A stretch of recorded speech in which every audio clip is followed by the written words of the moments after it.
How's it going, folks? Keith here from Commander Hoop Celtic. So I'm giving me 2019 review of the last basically two parts of the seasons. Obviously talking about the historic treble treble win, progressing in Europe, deaths in the Celtic family, records being broken, phenomenal. It's been a mad year, but you know what? We got through it. Just about got through it. Some great days of drinking, some tears that came as well, but look at we're the Celtic fans and we're faithful through and through, win, lose, draw, etc. So we kick it all off, and the boys came back from Dubai. Usual every winter they go to Dubai, done the training sessions there, came back, won a couple of Scottish Cup games. Then we were in the last 32 of the Europa League. Unfortunately, we didn't progress. Valencia beat us at home, and we done a good performance away in the Mestalla. Unfortunately, Tojan got sent off. Even Scott Bain pulled off about 8 or 9 good saves that game. Just weren't up for it. We just weren't up for it that night. But look, it was meant to be. Was be. We got our first away victory in the Europa League as well last season as well against Rosenborg. But what happened? What sparked the most tipping points of the season? Well, tipping points of 2019 and the club's history is Brendan Rodgers. So we had a game against Motherwell. We beat Motherwell, and he came out and he said to the media, BBC media, and so that he was happy at Celtic. He wants to fulfil his contract, and he's a Celtic fan and all this stuff. A couple of days later, on the Tuesday morning, it came out that he was leaving to go to Leicester City. He's bringing most of the background staff with him. Colo Toure went with him. Some of the former players and people of his coaching staff left go to Leicester, which was a deal up to 9 million that we pocket from it. It was a bit of a shock because a lot of people were used to singing Brendan Rodgers is here for 10 in a row. A lot of people couldn't get their head around it. The way we look at it is, if he's a Celtic fan, he says if his childhood club, he's gonna fulfil his dream. He's gonna be there as long as he can. He should have settled 10 in a row. That's what arguing people said, which he should have, because that was part of his contract. But the other side is, we're looking at Brendan Rodgers' side, is he's probably thinking to himself, look, I've done everything what I could with Celtic. I've gone a 69 game unbeaten run. I've got them into the Champions League 2 seasons in a row. I've won double trebles, and I've won another League Cup as well. So maybe it's time I needed to go. To be honest with you, he could have done it in a better way. He could have said to the end of the season, announced it like the way Gordon Strachan done it, Martin O'Neill done it, former predecessors. You should have done the example, especially if you come from a Celtic background. You should have known how important it was. It was a snaky decision. At the time, I still couldn't get around. I said at the time I wished him the very, very best, but I didn't take. I was overwhelmed with the news that Neil Lennon come back in. Lenny came back in. The time was right for us, as much as at the time we all hated it. Neil Lennon came back in. The football wasn't the greatest. He obviously kicked off his first game against Hearts and Tynecastle. Edward scored the stoppage time winner. Scott Brown, nice lob into the box, and Edward, clinical finisher, finished off. Craig Levine's face of that game was absolutely priceless. So that was good. Following game, we got the result in Easter Road against Hibs. Brownie scored and James Forrest scored. The thing what I didn't like about that game was the racist abuse thrown at Scott Sinclair. Buckfast bottles thrown at Scott Sinclair by some Hibs fans, which is disgraceful, absolutely shocking. But look, we moved on, we progressed past the Scottish Cup quarter final. We got there. The next part of the season that kind of shook our season was obviously the death of our greatest captain of all time, Billy McNeil, Caesar. God rest his soul. Caesar passed away with dementia. The whole football world was in shock because he was the first British player to lift the European Cup, first captain to lift the European Cup. Celtic were the first team to lift the iconic European Cup, Lisbon Lions. Condolences went across all over the football world. Rangers paid their condolences. John Gregg paid his condolences. Celtic Way just filled and filled. At the time it was snow. People are going down, putting scarves down. It was an amazing gesture. People really got upset about the whole thing. Obviously our greatest ever captain, his statue there. It was a hard moment for the club, hard moment for the fans. The following week, Chalmers passed away. The man that's one of the boys that scored in Lisbon for us. That was a hard one to take as well. So there was 2 big funerals in the space of a couple of weeks. Caesar's was first. I remember I was in Croke Park. I went to Croke Park. My pal from Glasgow was over, and we kept eyes on the funeral when we were in Croker doing the stadium tour.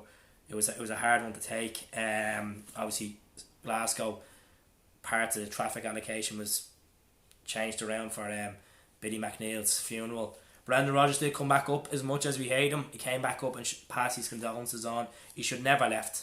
He should have just kept it on. Should have said 10 in a row. But look at the roller coaster season.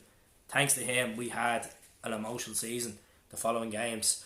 So Kilmarnock was our game after Caesar. But obviously the Celtic fans, the Green Brigade, paid their condolences to Hail Caesar in the corner, which was a lovely gesture. And then who would have written the stars? Similovic scored 67 minute, wearing the number 5. Very emotional watching that game. Obviously I wasn't there because I'm a Sofa fan, as you see, Sofa fan. And I thought what done it for me was at the end of the game he gave his wife Liz, Similovic gave Elizabeth McNeil his jersey, obviously the winning jersey. There was such a lovely gesture. That's what the club was all about. And then obviously Chalmers' funeral was a bit sad as well. Obviously football was paying a condolence as well to him, which was heartbreaking. Next big game for us was Aberdeen in the Cup, semi-finals of the Scottish Cup. We won 3-0. Cracking goals from James Forrest, Tom Rodgers, Edward. The only thing that really upset us in that game was Ryan Christie had to be taken off. He got a bad eye injury. He had to undergo surgery. He was in hospital for nearly 10 days, which was a mad thing to see. But look, maybe it was a good thing because he came back twice to play, and he was very good. Even though that season was good, but he's been phenomenal this season, which is brilliant. He's on double figures. He's doing quite well. I'm backing him to get the Scottish Player of the Year. To be honest with you, I think he will. But that obviously we progressed into the potential chance of doing a treble treble, because realistically the league was won by then. We had the Scottish League Cup won. We beat Aberdeen in the Scottish League Cup final as well in December the previous year, you could say, which was that season. But so we moved on from that.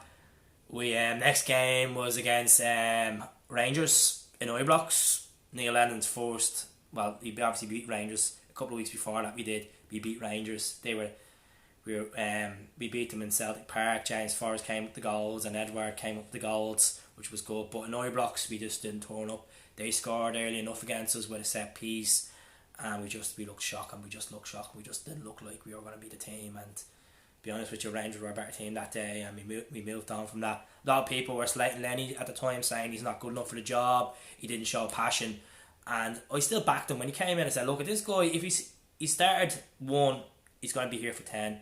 And that's it, regardless who we're linked with. Rafa Benitez, Jose Mourinho, Steve Clark, etc. at the time. We're linked with all these managers. But I backed Lenny. He done a job.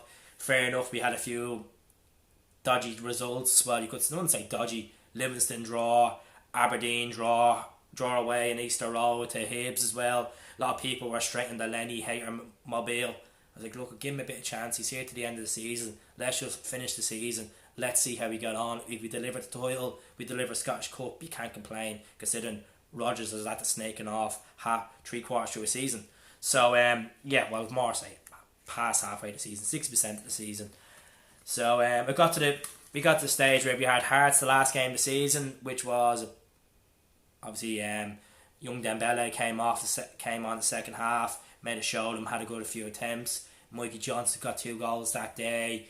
It was a good game. Obviously, polished the league off. Flag Day, very good. And then all eyes were obviously on Hampden the following week, which was the big one. So Hearts, obviously we played them. We knew Craig Levine and his side was going to be up for it. They're not pushover. We won the game 2-1. Edward got the equaliser, and then that phenomenal chip. Treble treble celebrations, absolutely phenomenal. Unfortunately, they didn't do the bus parade because I don't know what happened there. It just went all over the place. There was a few iconic pictures of some lad on the ground, and the Celtic boys, Celtic buses going past them outside the pub just laughing at them. But look, they made up for it.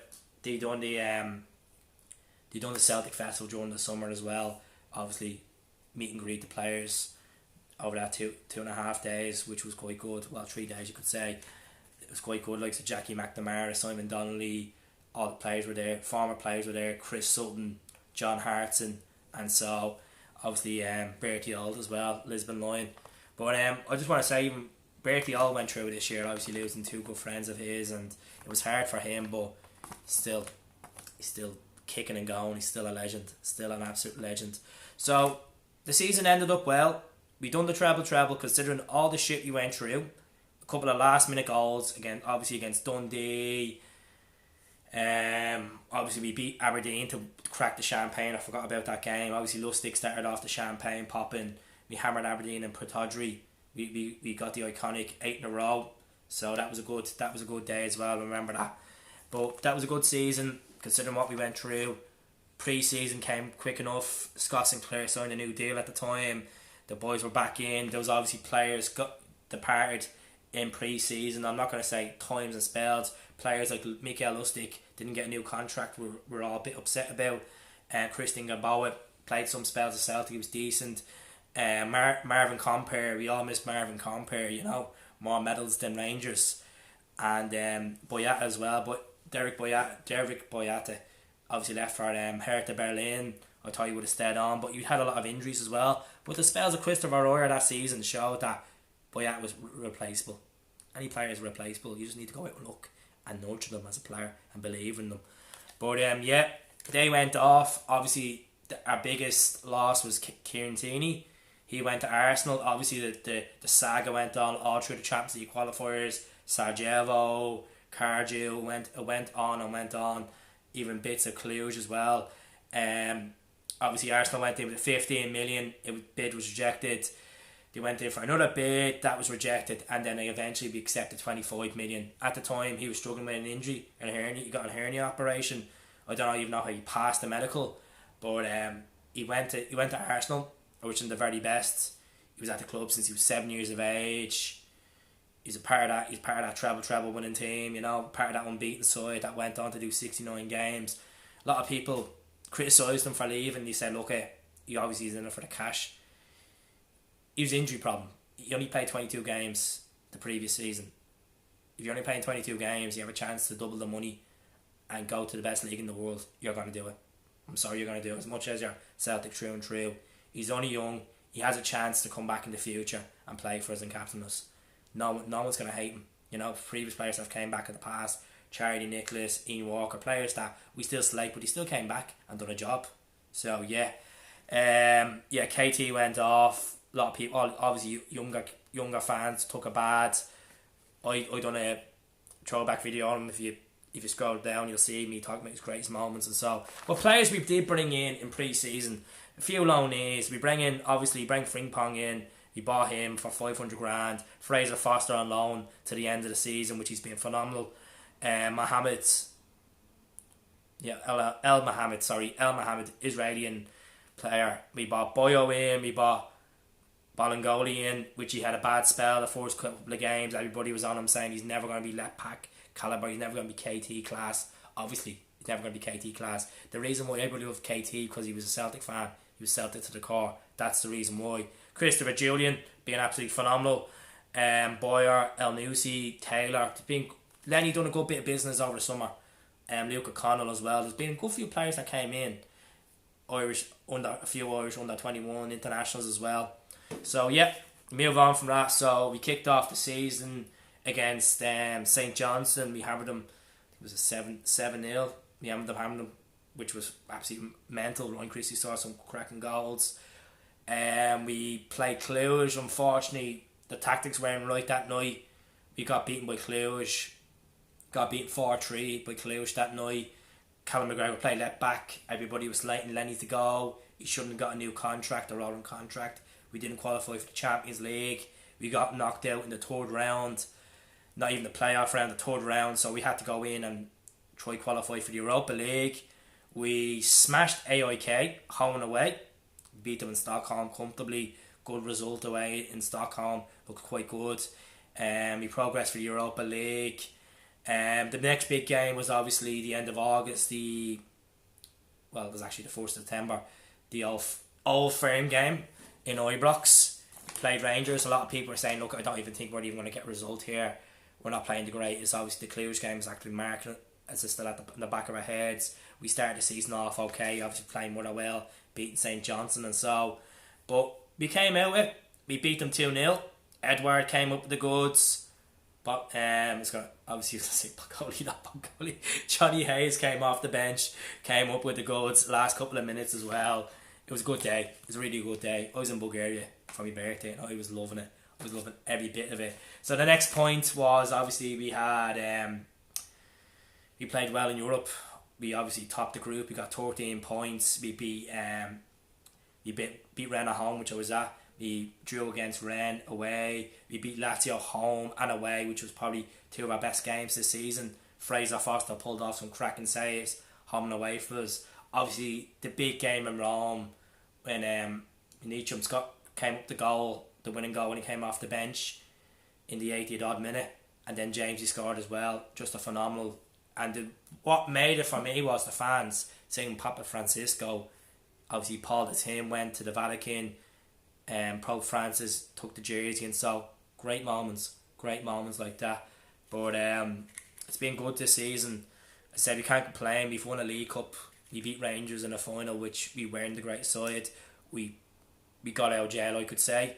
We did get out of jail, but look, at the end of the day, you take your chances. Once you take your chances in the back of the net, that's the main thing. Historic goalkeeping performance by Fraser Foster. One of the best. It'd be up there with the likes of the Barcelona game when he done quite well, which was really good. We hammered hard so far. Obviously a few. Easter Road wasn't being a good fortress for us so far. Got a draw there. But we hammered Hibs in Hampden on the semi-finals. Brimy scored a few goals as well. And obviously we need to talk about one of the most important games this season, which is Scott Brown coming up with the stoppage time winner against St Mirren. So we were all celebrating obviously Scott Brown scoring that Kilmarnock goal, which I forgot to touch on. But now I'm touching on it. The previous season, look at this could be the game that could win us the league. Realistically, I know we got beaten on Sunday by Rangers. We weren't great. A lot of people are criticising James Forrest. Look at, shut the fuck up. Just shut the fuck up and leave James Forrest alone. Think of the amount of goals James Forrest has scored in the last 3 seasons for Celtic. Massive goals. Not just in his career. He's been phenomenal. We all have bad days. We don't go into work perfect. We all don't go into work 100%. He had a bad day. Most of the team had a bad day. But you know what? Games like this, we bounce back. We're champions. They're going to bounce back. At the end of May, we're going to be lifting that cup. We're going to be lifting that title. Not even sure of that. Fair enough, they have a game in hand. And if they win that game in hand, they go ahead of us. Well, look, realistically, we still have to play them twice. We still have to play them back in Ibrox. We still have to play them in Celtic Park. So I'm not fussed. I'm not worried. I'm actually not worried. I'm optimistic we can come against them again and beat them. They were a better side. I'll give them the benefit of the doubt. They were a better side. The aftermath, obviously, Steven Gerrard went a bit over the board. Kent went a bit over the board. We're not surprised with Morelos, what he done. We're not surprised whatsoever. But look, it's the first time in a long time Celtic have been challenged for the league. So let's enjoy it. Let's enjoy actually having someone trying to sniff on our shoulder, trying to get a title off us, because to be honest with you, in the last 8 or 9 years it's been too fucking easy. And I know can't say easy in football too much, but it's been too easy some seasons, and we need that kick up the arse to be challenged, because I'd rather win the league the last game of the season than winning in fucking May or March or April. Sorry, that's how I feel. Like, I'd rather a good title race. Previously, we had title races, Helicopter Sundays. Obviously, Dundee United 2008. We all remember that one. How that went. So yeah, it's been good so far. My aims is for the club to see if they could. We have a League Cup done. If we could finish the league, even if it has to go to the last game of the season, we finish the league comfortable, get another double in this part of the season against Rangers. Maybe 6 points, 7 points. I said 12 points, but you know what? after what I seen the other day, I'm still optimistic we'll still beat them by 6 or 7 points. I know I'm contradicting myself. I know, getting a bit over top about this, but if we beat them, the league is there. It's these games are crucial, and it's good to see this shit happening. As much as they being a new club, it's good that we're getting this challenge. As much as some fans don't want it, some fans want it too easy. Cruise control. Sometimes these players, we buy these boys, we pay them a salary. These boys need to be challenged. In the last game, they weren't challenged. They were just being lazy shites. They just didn't show the heart. And I'm sure Lenny burst them out of it. But look we got beaten by Hearts 2 years ago, 3 years ago. That beat us in the run, and we came back stronger. We went on to win a double treble that season, and then a treble treble. So I'm optimistic. If we wrap the league up, we do well in the Scottish Cup, bring a bit of youth through, do well. We beat Copenhagen in the Europa League, maybe get to the last day. I'm pretty happy with that. There's no point putting all the eggs in the basket and try to go for Europa League where we sacrifice the league, especially what happened on Sunday. I'm sure every fan out there will agree with me. They'd rather win that title than have them celebrating until the 1966 World Cup for England. That's what it'll be like. So let's bring it on. It's been a good season. The football has improved under Neil Lennon. No question about it. We're starting to score good goals, memorable goals. Obviously, you first game of the season, you smash St. Johnstone. Proves it, no disrespect to St. Johnstone, but they were absolutely pish that day. But let's see how we get on. If we keep the players away from the injury room and keep them playing and rotate the squad around, we should get there. And obviously, I've got about Marion Chavez as well. He hasn't got a sniff of football. My heart's gone out to Scott Sinclair. Hopefully Scott Sinclair can get a move to England or somewhere, because I wish him the very best. But yeah, that's it from me. That's basically some tipping points of what I've thought of 2019. It's been a roller coaster year. It's been emotional. Getting that treble win, losing to Lisbon Lions, winning 10 in a row trophies, domestic cups was amazing, and then Edward banging in some cracking goals as well. It's been phenomenal, and that's Christie as well. Some cracking goals, and James Forrest and Scott Brown. It's been all around the park.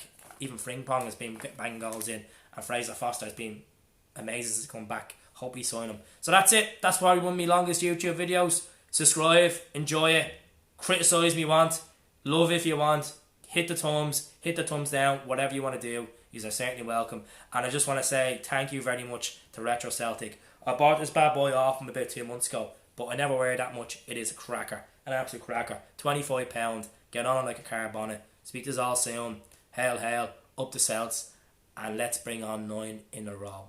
Simple as that. Shut them up. Let's do it.